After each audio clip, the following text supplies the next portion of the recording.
Mas você falou de conceitos que eu imagino que seja fruto de conhecimento ao longo de anos e anos. Sim, sim. Então, eu gostaria que você, se você conseguisse, fazer um resumo do como é que começou esse negócio de transplante de medula, de onde é que nós saímos e para chegar hoje nessa perfeição, todo Sim, sim. Na verdade, isso vem desde meados do século XVII, século XVIII, depois, em que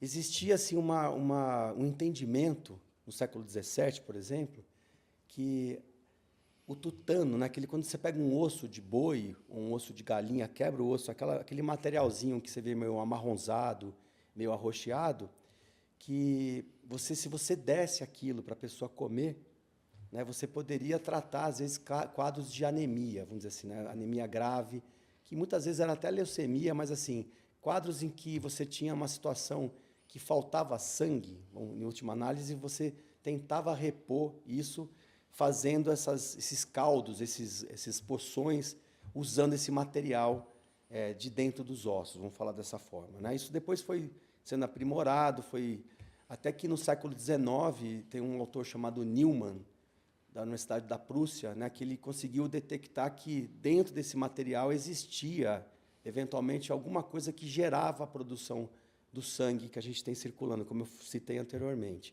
Mas, depois do século XX, as coisas foram melhorando, e esse conceito de célula totipotencial, que uma única célula tem a capacidade de produzir todas as células do sangue, isso é do século passado mesmo, essa coisa de ter essa coisa bem enraizada, bem determinada. E aí tem a história, na história da hematologia, tem um professor Ferrata, o professor Adolfo Ferrata, que descreveu uma célula que a gente chama de hemocitoblasto, né, que é o que a gente conhece hoje como a célula tronco hematopoética, que é essa célula que a gente acaba transplantando. E ele que fez aquele conceito clássico, né, quem é hematologista, quem estudante de biologia, estudante das áreas da saúde, aquele conceito que você tem uma única célula, como se fosse uma grande nave-mãe, que vai saindo as outras células menores, tal, até chegar na parte mais inferior desse gráfico, que são as células sanguíneas. Né? Então, esse conceito de que existe uma célula que vai produzir todas as outras células do sangue, ele é uma coisa relativamente recente. E daí, né, no século XX ainda, nos anos 50 principalmente, que tem os trabalhos do professor Jorge Maté, né, na França, que foi o primeiro, talvez, a usar essa questão, essa discussão de você pegar uma medula óssea de uma pessoa saudável e colocar... acho que o primeiro caso do Maté é de 1958, que ele acabou usando medula óssea de uma pessoa saudável para colocar... acho que em 3 pacientes que sofreram um acidente com material nuclear, né, ficaram com uma falência da medula óssea, e ele fez como se fosse o primeiro transplante de doador não aparentado, ou seja, de um doador não parente. E deu certo isso temporariamente, mas depois os pacientes acabaram falecendo. E ele também foi o primeiro autor, assim, na história do transplante, nos anos 60, de fazer transplante de medula óssea em tratamento de leucemia. Né, o Maté...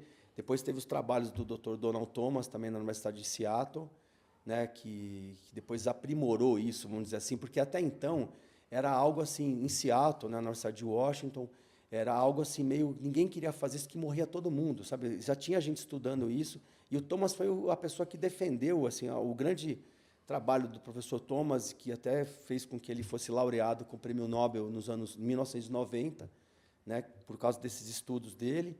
Ele conseguiu estruturar uma forma de você como usar isso de forma racional, vamos fazer assim. Né? Ele estudava isso fazendo um modelo animal em cachorros da raça Beagle, como se fosse o Snoopy. Né? Então, ele criou um modelo de você irradiar o cachorrinho, de pegar células de um outro cachorrinho, colocar no cachorro, e viu que isso dava certo. Né? Então, por causa desses trabalhos dele, que depois foram aplicados em humanos, tal, que teve essa questão do avanço aí no transplante.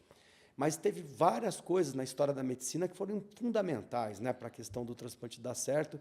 Uma delas é o descobrimento do sistema HLA, né, são os antígenos leucocitários humanos, também por um autor francês, que o Nelson, eu não me recordo o nome do professor, Nelson, acho que... Jean Dassault? Jean Dassault, isso aí, que foi a figura, um imunologista francês, que foi o médico que descreveu aí a questão do sistema HLA, que é aquilo que fala da compatibilidade entre uma pessoa e outra. Isso foi um grande avanço.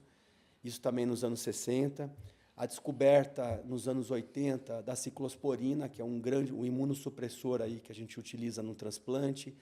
Depois, com o advento dos fatores de crescimento, também na década de 80, também isso foi um outro avanço que a gente teve, que são esses fatores que você consegue estimular as células progenitoras para que elas se reproduzam e a gente tem uma maior quantidade delas no corpo.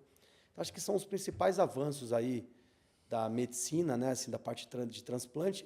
E até que em 1988, na minha, teve uma outra coisa bem bacana, acho que tem a ver com vocês, né, que é a questão de você descobrir essas células com essa capacidade de produzir células, todas as outras células do corpo, e não só células, talvez assim, não são células do sistema hematopoético, mas um potencial até de gerar outras células de outros tecidos, né, que foi o primeiro transplante de células progenitoras hematopoéticas oriundas de cordão umbilical, de sangue de cordão umbilical.